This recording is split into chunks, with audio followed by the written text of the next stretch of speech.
And I'm Akira. And you're watching Dante's Boxing Nation.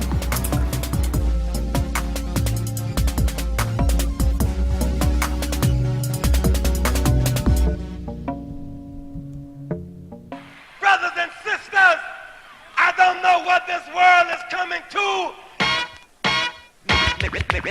Hey yo, check this out, this is Flavor Flav, and if you want the whole truth, and nothing but the whole truth, so help the whole truth. Hey yo, you better listen to Dante, baby. Dante! What's going on, y'all, and welcome to another great edition of the Dante's Boxing Nation show. I am your host, Dante, and we are back. We got a whole lot of boxing to talk about. Let me first go ahead and introduce the boxing panel as always. Well, actually, we got some more cats on the boxing panel. Let me introduce my man Fred from Barbershop Conversations. I got my man Kirk Jackson from Boxing Insider. He's a writer on that website. Check him out. Y'all already know my man Boxing Ego. Check out his website, boxingego.com. And my man AK Arab King. Go ahead and subscribe to his channel on YouTube as well. All right, let's go ahead and get into it, guys. Now, we got a lot to talk about, man. There's been a whole lot of stuff that came out. HBO basically dumping the Manny Pacquiao versus Vargas fight. That's the first thing I want to talk about. Let's start with you, Kirk Jackson. Since you are new to the panel, I want to know what your reaction was to this news of HBO dumping the Manny Pacquiao versus Vargas fight, and why do you think they did it? It's not a surprise to me. I think what we've been seeing with HBO lately, with the lack of viewership and lack of pay-per-views, and with Pacquiao is, honestly, it's that Floyd Mayweather effect.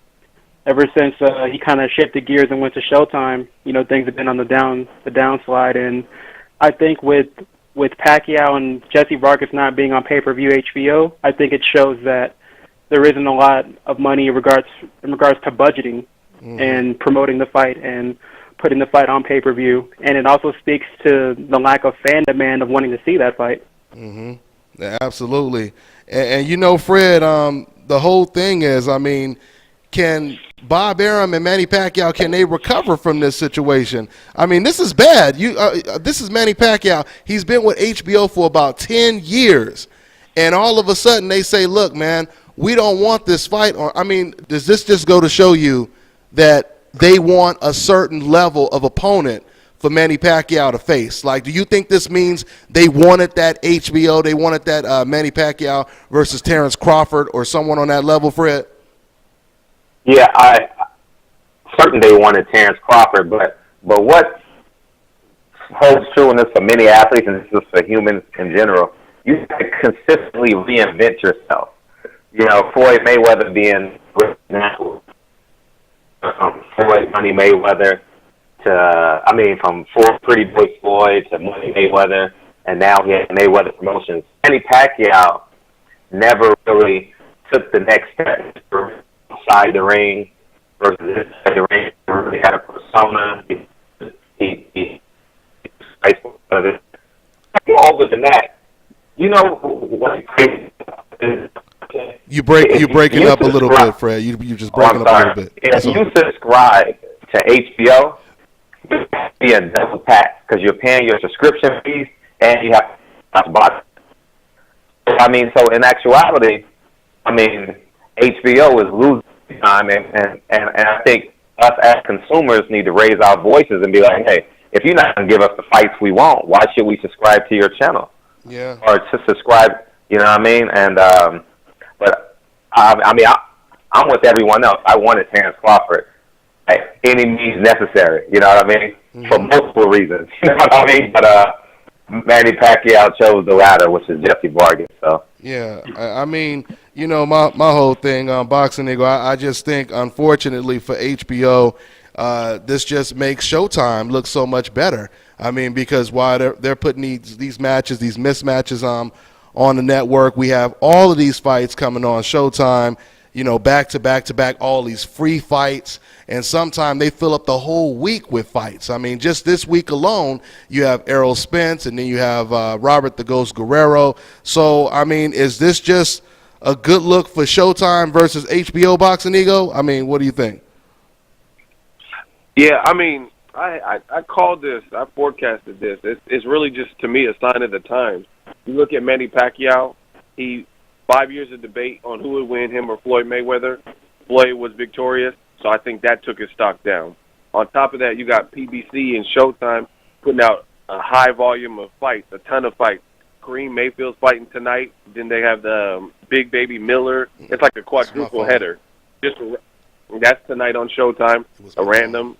There's no real boxing on tomorrow because the UFC has a big card. And then, like I said, Errol Spence Jr. is on Sunday. Random Sunday, we get to see a title eliminator for the IBF. So, to me, like I said, it's a sign of the times.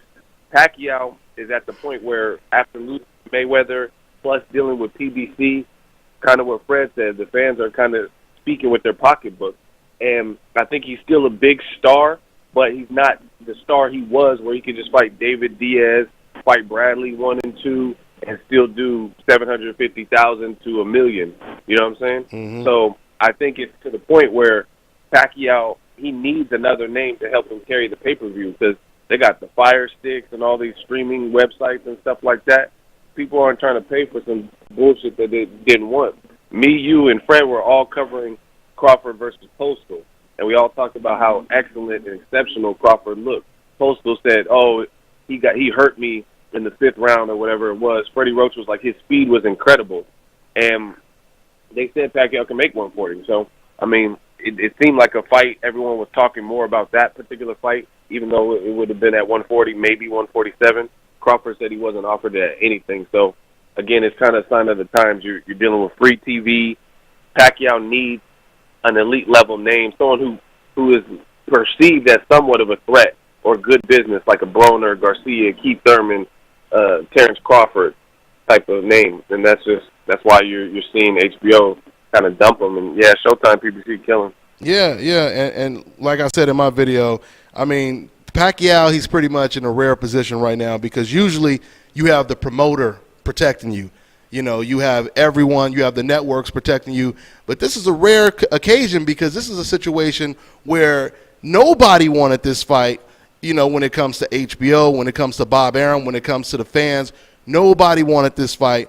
And, you know, it's a bad situation for Manny Pacquiao because Manny Pacquiao, for whatever reason, or I shouldn't say for whatever reason, he believed truly that this was the only guy that he could probably beat for sure.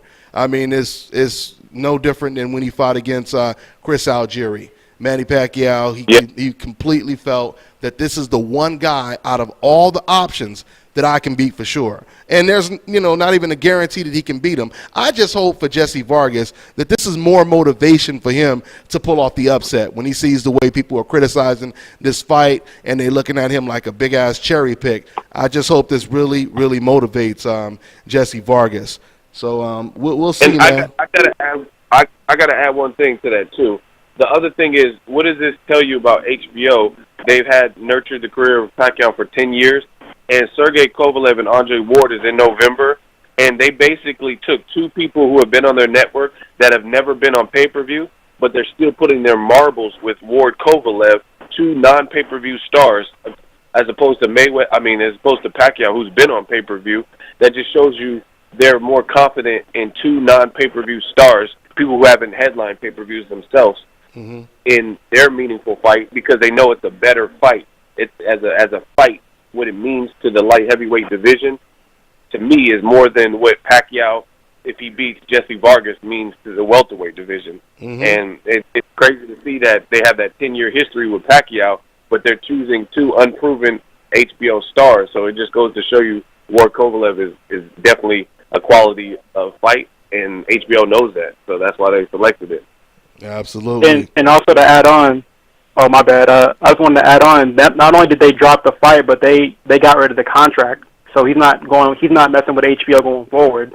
Are you sure about that? Because I heard some conflicting. Well, the thing is, Bob Arum said, he says as far as he's concerned, you can't. They broke the contract by not putting the fight up, right? Bob Arum says, as far as I'm concerned, the contract is terminated. HBO hasn't come out and said, hey, we're terminating the contract. But Arum says you're not going to be able to just pick and choose which fights you want to televise. He has a Senate duty, and this is that. So that's per Bob Arum. It's Yeah. not for HBO hasn't commented on it. Okay. Yeah. So the inclination is HBO. They still want to work with Manny Pacquiao, but Bob is like, no, we done. Just like Ego just said, that's how Bob Arum is looking at it. You can't just pick and choose what fights you guys are going to basically host when it comes to Manny Pacquiao. Yeah, I think Arum just feels betrayed. Like, what the hell? Oh, Like, yeah. you're not gonna pick up. Yeah. Remember when Snoop Dogg was at the Source Awards in '95? He was like, "These folks ain't got love for Dr. Dre, Yeah. Snoop Dogg." Uh-huh. That's Bob Arum. He's like, "Y'all ain't got love for Manny Pacquiao? Let it be known then." Let it be known then. Let it be known. And he had that bat with the crib rag on it. Yeah, that's Bob Arum right now. He's like, HBO ain't got love for Manny Pacquiao and Jesse Vargas? Well, let it be known then.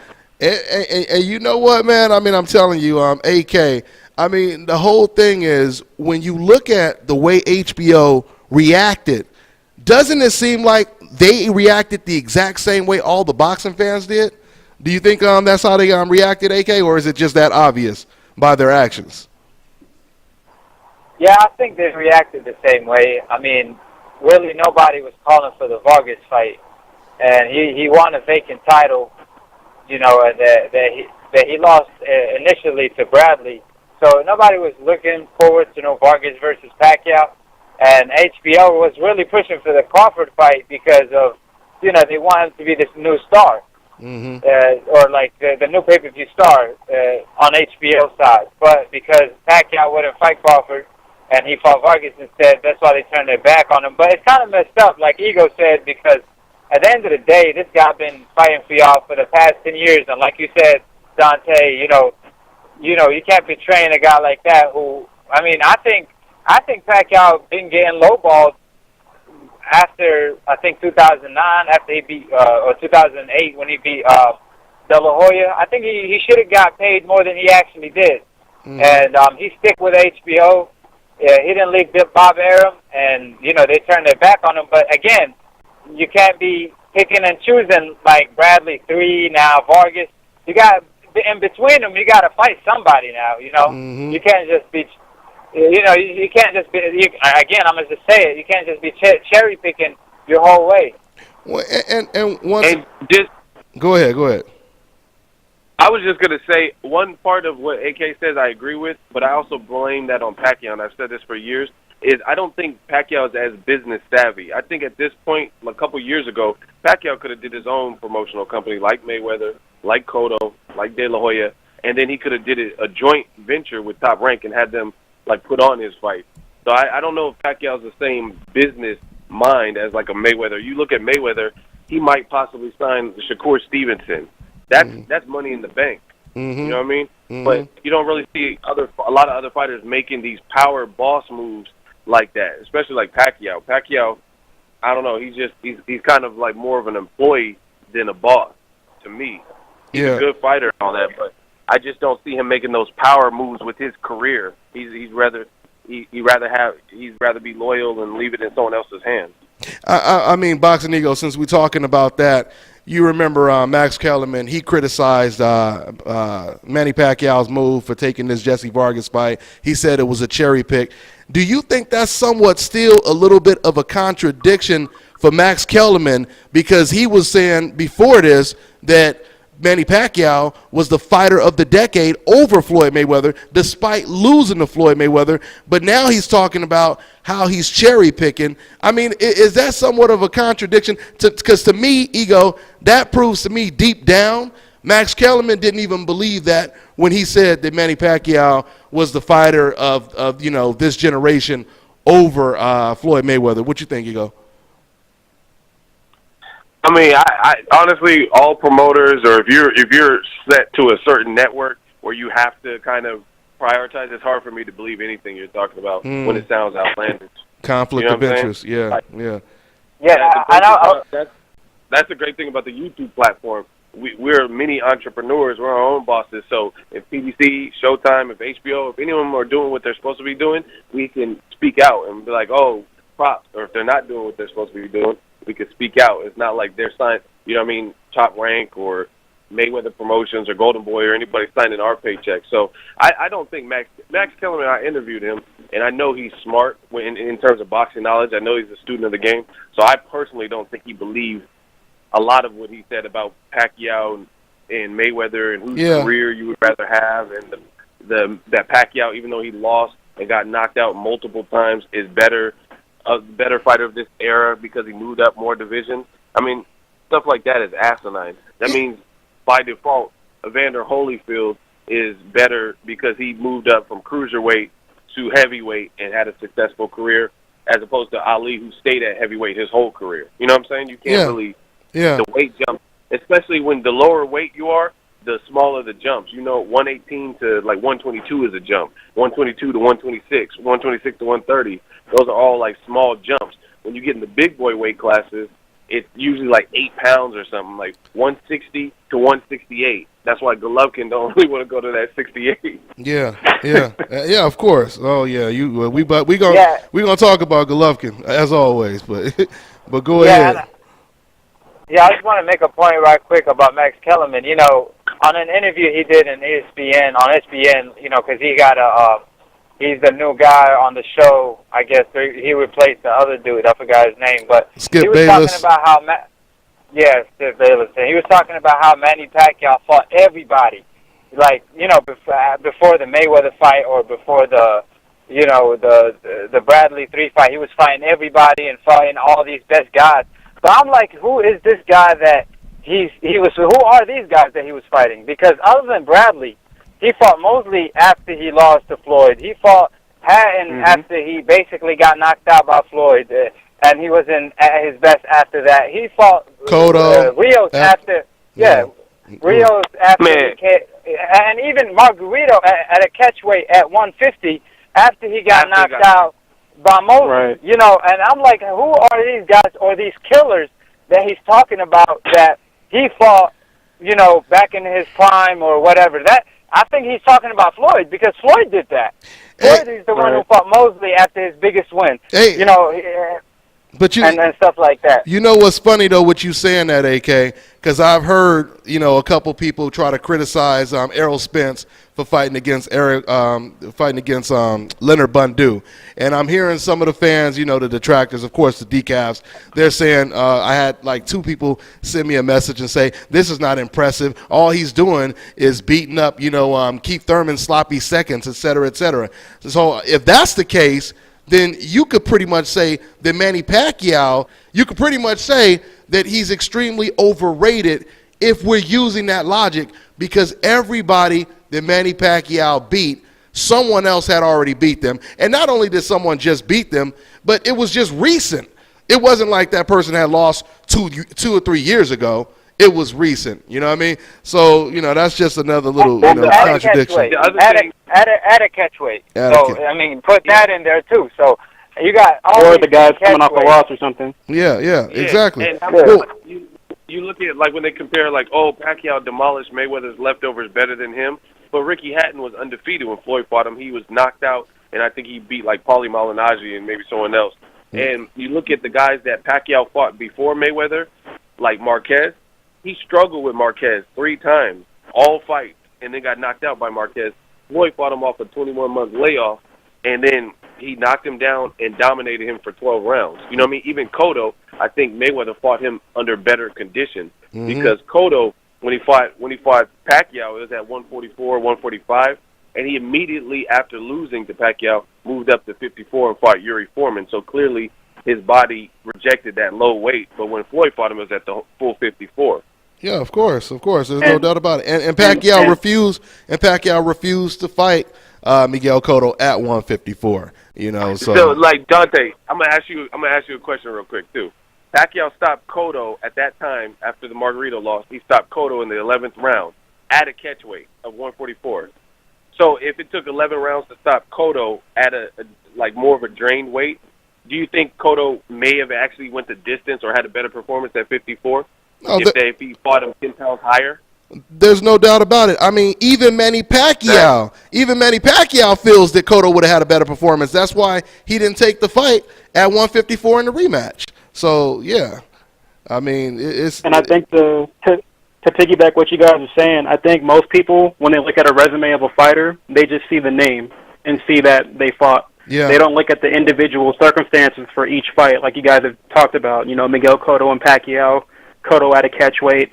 Also, he didn't have his main trainer because he had beef with his uncle at the time, who was training him. Mm-hmm. So I mean, there was a lot of conflict going on with his personal life, which probably led to affecting his performance to a certain extent. And like with a lot of the members of the media, whether it's HBO or this publication or another publication, they're gonna advertise. They're gonna speak favorably about certain guys because it's gonna benefit them financially. And like with Manny Pacquiao, it's you know, when comparing him to Floyd Mayweather, they always hype up his accomplishments, even though he's beaten the same people a year later with different circumstances. And it's like even looking at Manny Pacquiao, let's say dating back to when he first won Fighter of the Year back in 2006, a lot of the guys he fought were coming off losses or moving up in weight, or they were at some disadvantage. Mm-hmm. Yet he beats them and he gets Fighter of the Year, and it's like. They apply different criteria to fighters they like. Oh, of course, no doubt about it. No doubt about it. And see we could talk about this all day. Like Bradley had one fight. Tim Bradley had one fight at welterweight against Luis Carlos Abrego. He looked good in there. Dropped back down to 140, and then he jumped back up to 147 for Pacquiao. Versus Mayweather. Mayweather has 2.5 fights over 150. You know what I mean? The Oscar De La Hoya and Cotto, and then also Canelo, who was 13 years his junior and was the undefeated champion off his best win at the time, Austin Trout. You know what I mean? Mm-hmm. So when have we seen that from Pacquiao? Took an undefeated, young, strong, bigger champions, or somebody who just had a ton of momentum like that. Brandon Rios moved up from 40 to 47, 7 pounds, off of an Alvarado loss. Yeah. Manny Pacquiao. Mike Alvarado, I don't know if Mike Alvarado would have did much better, but at least the champion, he would have been in there. You know what I mean? The guy who won the second fight. And that's the problem with the Jesse Vargas fight. And I want to make it clear, it's not Jesse Vargas' fault. And I really hope Jesse Vargas does well once again because of all of the backlash that Manny Pacquiao is getting. It's not Vargas' fault. But what makes this pick so bad is when you look at the pattern, like you guys are saying right now. And if you look at Manny Pacquiao's track record, he's done this every single time. Every single time, Bob Arum said, look, man, I got 3 fighters. You could choose which one you want to fight. Manny Pacquiao always chose who he believed was the weakest link. Algieri, Brandon Rios, Jesse Vargas, Tim Bradley a third time. When we could have got Lucas Matisse, when we could have got Ruslan Provodnikov, when we could have got, a lot of different opponents. Even Danny Garcia or Adrian Broner, even though they say that, they turned down the offer because they wanted more money. I mean, if Bob Arum and Manny Pacquiao and HBO or whoever, if they cared that much about, pleasing the fans, they should have said, wait a minute, guys. If we don't want the Jesse Vargas fight, let's go back to the table with Adrian Broner, with Danny Garcia. Let's see if we can compromise, if we can get these guys a little bit more money. Because this is a much bigger fight, But they didn't do that. And so Manny Pacquiao, he has a long history of picking who he believed to be the weakest link. Even going all the way back to lightweight.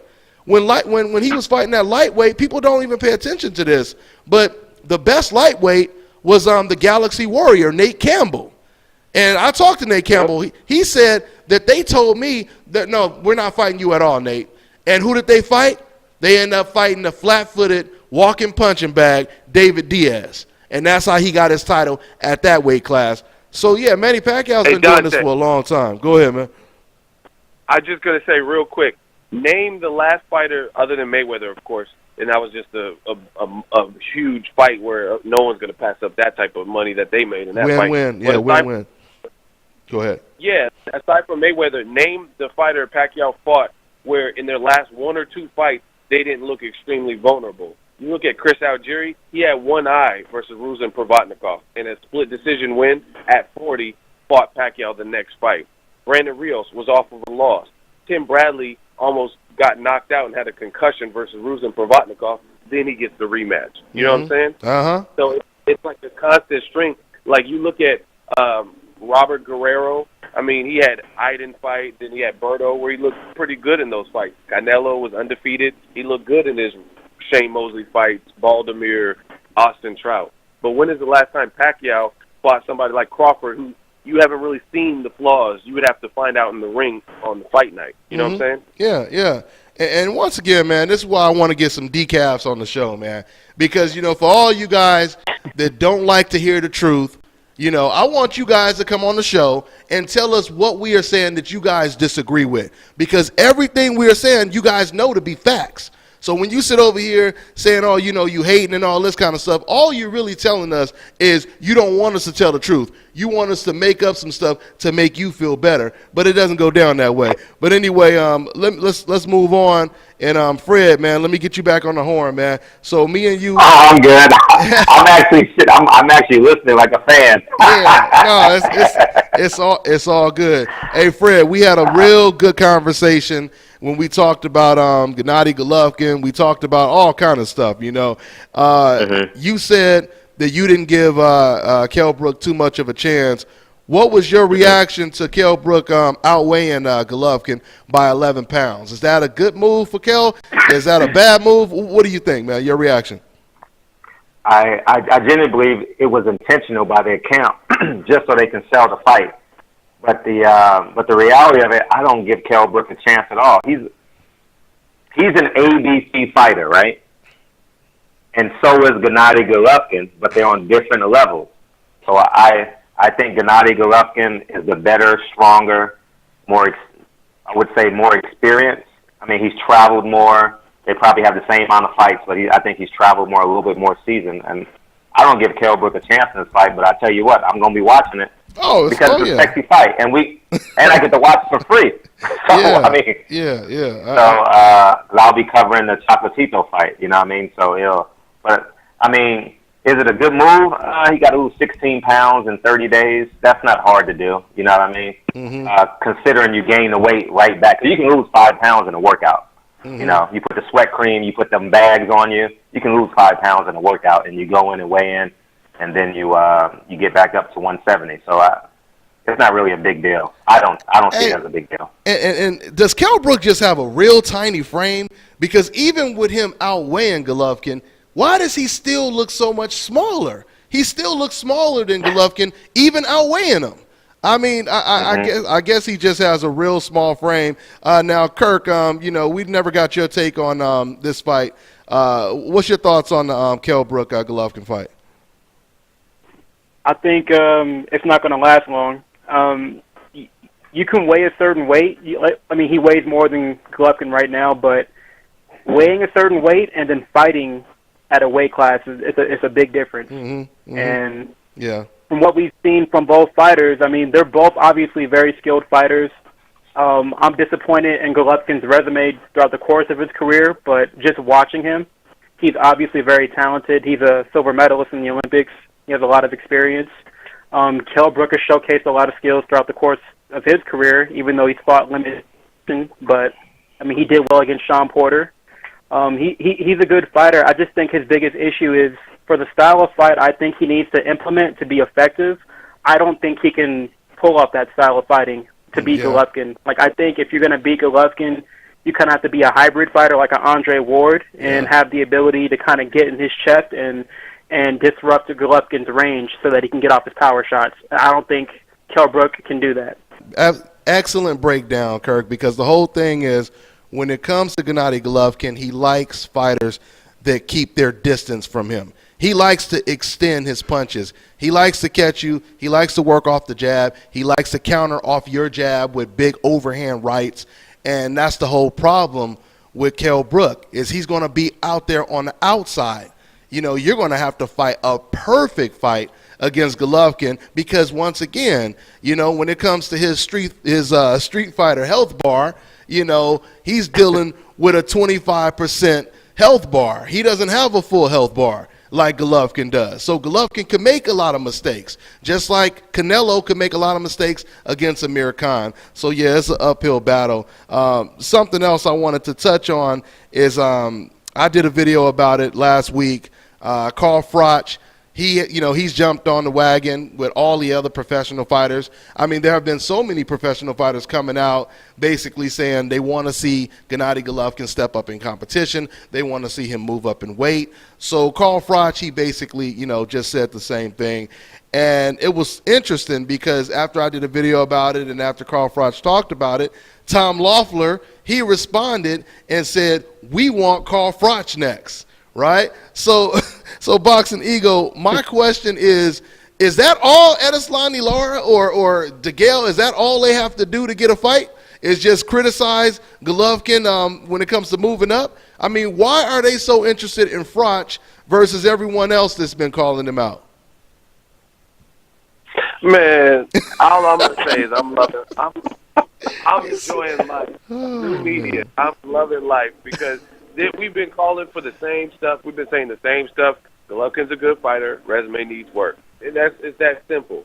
You know what I mean? And for whatever reason, Team Golovkin. I don't know if boxers even have PR people anymore because that I'm noticing like you hear so many contradictions in all of these. I just seen a interview where Loeffler said if they do go up to 68, Gilberto Ramirez is the most likely candidate. So I don't think they want to fight a James DeGale. You know what I mean? Mm-hmm. And then I seen something else that they said we're not really interested in Ramirez. So it's kind of all over the place, and that's kind of Team Golovkin's fault because these are all – it's either Abel, Tom, or Golovkin that are saying majority of these things, and sometimes they don't really add up.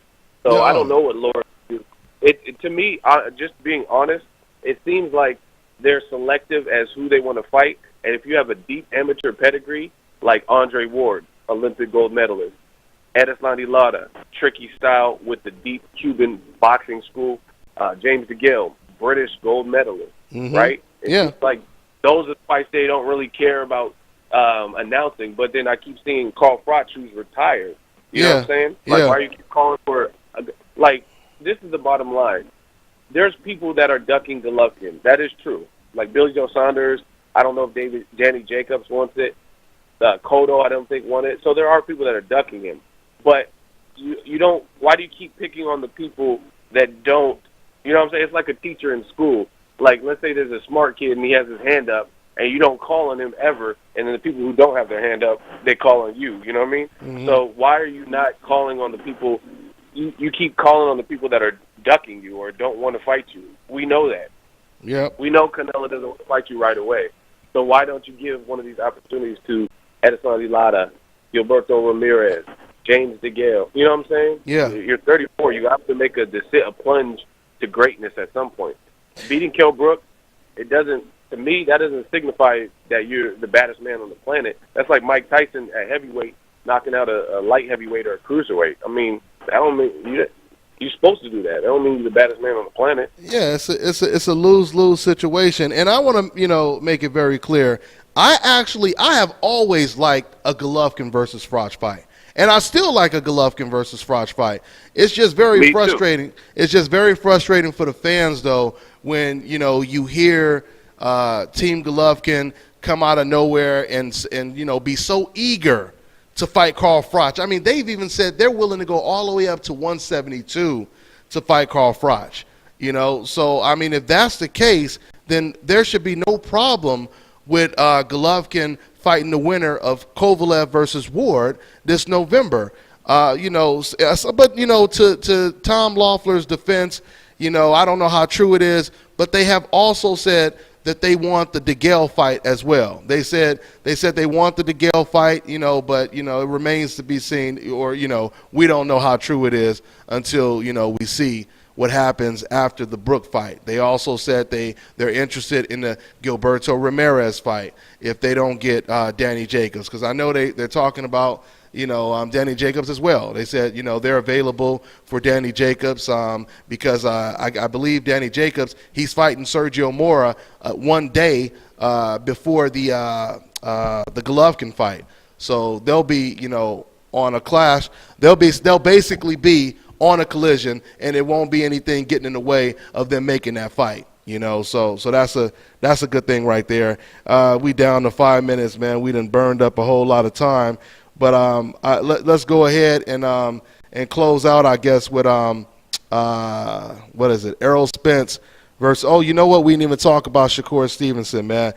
Real quick, I want to talk about that because as far as I'm concerned, and, you know, this is no disrespect to my man Errol Spence, but this Shakur Stevenson versus the Cuban, ROBEISY Ramirez, this is the biggest fight of the weekend, I believe, you know, when it comes to boxing, because a gold medal is on the line. And we know there hasn't been a man to win a gold medal for USA since Andre Ward. So I truly believe this is a really, really big fight. And if you could win a gold medal, being an American, and then win a gold medal over a Cuban fighter, man, that's a big deal. That's a real, real big deal. So what do you think, just real quick, Kirk, what do you think Shakur's chances are when against the Cuban? I think he has great chances. He's been touted as the best American prospect for years now as an amateur, and I believe he's undefeated internationally. He's 24-0 or 25-0, 23, yeah, like that? 23-0. They said, yep, 23-0. Yeah. So I mean, he's a great fighter. I had the pleasure of watching him for the last couple of years now. He came down to Reno for the Olympic trials, and he's an amazing fighter. I'm pulling for him. You know, as a brother, as an American, I think he has a great shot. So hopefully he can do what he can do. And one thing I will say, and then we'll talk a little bit about Errol Spence, is you know, I've been watching Ramirez real close, the Cuban. He's very impressive. You know, he's very slick, has that Cuban style. You know, he's really, really clever and rhythmic in there. You know, I'm seeing the special effects and all of that kind of stuff. But the one thing I see that he lacks is great defense. He's been getting caught with some clean shots. So, you know, it kind of reminds me of a Juan Manuel Marquez. You know how Marquez, he's a great counterpuncher, but he gets hit a lot. And you normally don't see that when it comes to, you know, a counterpuncher. Usually counterpunchers or slick fighters, they usually have a great defense. So I think that's the difference in this fight, and that's where Shakur has an edge. I also believe Shakur, he can adjust better than the Cuban can. So, of course, I'm pulling for Shakur, and hopefully he gets it done. So real quick, let's get some quick predictions. Knockout, unanimous decision, Errol Spence versus Bundu. AK, how does it play out, man? AK, you there? Okay, I think we lost AK. So, Fred, a real quick prediction. How does it play out? Knockout, decision, upset? I got Bundu winning by knockout in the 8th round. There you go. You lying? He's just trying to wake everybody up. He's trying to wake everybody up. That's all it is. Errol Spence is going to be one of the top 2 or 3 fighters in the world in 3 years, 2 or 3 years. And I think he's doing a great job at talking more, you know. And I think once he gets out of his shell, he's going to be a mega star because he looks the part, he speaks well, he's calm, and he gets knockouts in the ring, and he's an offensive fighter. So I think the sky's the limit for him. Is just who are these quote-unquote older statesmen going to step up in the ring and fight him because they say he's too young. Yeah, and I want to say this real quick too, Fred. You know, for everyone who's trying to criticize Errol Spence, once again, it's back to the coincidental list. We all know that Sammy Vasquez, he turned down the fight. Lamont Peterson, he turned down the fight. And Panamarev, who's trained by Abel Sanchez, he claimed he was injured, but I didn't really see any I didn't see any proof of him being injured. So a lot of fighters, they turned down Errol Spence. And Leonard Bundu, he was the only person that stepped up to take the challenge. We already know if it was up to Errol Spence, he would be fighting Kell Brook right now. But Kell Brook didn't want it either. So since I know we all, predicting Errol Spence will win the fight, I'm going to go ahead and wrap it up since we out of time. We'll be back next week, guys. Thanks for everybody tuning in. We're on to the next one, y'all.